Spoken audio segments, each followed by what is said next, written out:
Comment rester dans la joie alors qu'on a tellement de problèmes? Oula, c'est un sujet important, effectivement, qui demande un peu de réflexion. Comment rester dans la joie alors qu'on a tous tellement de problèmes? Alors la première chose que je dirais, c'est que quand on a une épreuve qui vient dans la vie, c'est parce que le Créateur du monde attend peut-être de nous d'être la lumière de l'obscurité qui nous atteint. C'est-à-dire que des fois, Dieu cache le soleil, cache les bonnes nouvelles, pour qu'on soit nous-mêmes capables de relever le défi de donner de la lumière à cette obscurité, de trouver les mots qu'il faut, d'être capable de continuer à avancer, malgré les obstacles. La deuxième chose que je dirais, c'est qu'on ne te demande pas de conquérir l'Himalaya ou le mont Everest. Fais ce que tu as à faire et mets ta foi en application, laisse faire le ciel. À partir du moment où tu as fait ce que tu avais à faire, avance.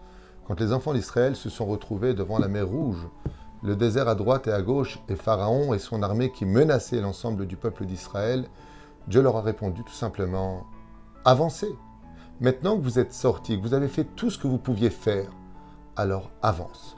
C'est la deuxième réponse que j'aimerais partager avec toi. La troisième, eh bien, c'est tout simplement de décider d'être heureux. Très souvent, les gens ne le savent pas, mais sur le domaine psychologique, beaucoup d'amalgames dans nos vies sont faits.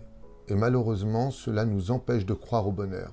Alors que le bonheur n'existe que si tu as décidé de l'être. Rien ne doit arrêter une flèche qui a une cible dans la vie. Il faut prendre en compte qu'à partir du moment où je décide d'être heureux, eh bien la volonté me permet de garder le sourire malgré toutes les difficultés. Et pour cela, il y a quand même un joker. C'est de remettre dans leur vrai contexte les problèmes de la vie. Si on observe bien en écoutant les gens de ce qui ne va pas dans leur vie, on va se rendre compte que de 10 centimètres, ils en font très souvent 1 mètre. Alors que quand on en parle, par exemple, bon, il t'a dit ça, mais ce n'était pas tellement de grammatique, peut-être qu'il ne t'a pas vu. C'est vrai que la dernière fois, toi aussi, tu ne lui avais pas dit bonjour.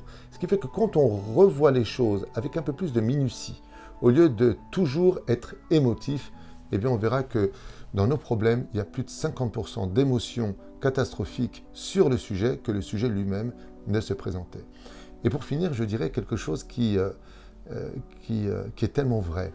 C'est que quand on regarde le passé avec les problèmes qu'on a eus dans la vie, et que ces problèmes ne sont plus aujourd'hui, mais nous, on est encore là. C'est comme ça qu'on devrait réagir, Gazi, Gamzeya Avor. Ça aussi, ça passera. Très souvent, on était face à des situations, la banque qui refuse, la catastrophe de la vie, sous toutes ses formes. Et puis, c'est arrivé quand? C'est il y a 10 ans. Bah oui, et alors depuis? Depuis, c'est derrière. Et toi, t'es où? Eh bien, t'es là. Ce qui fait que la meilleure façon de vivre, c'est de vivre le présent. Vis aujourd'hui ton présent, et si ton présent est très difficile, alors pense à demain.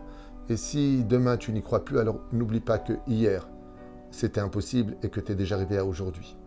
Avec ce genre de formule, je pense qu'on peut très facilement surmonter les obstacles de la vie. Merci beaucoup, Rav.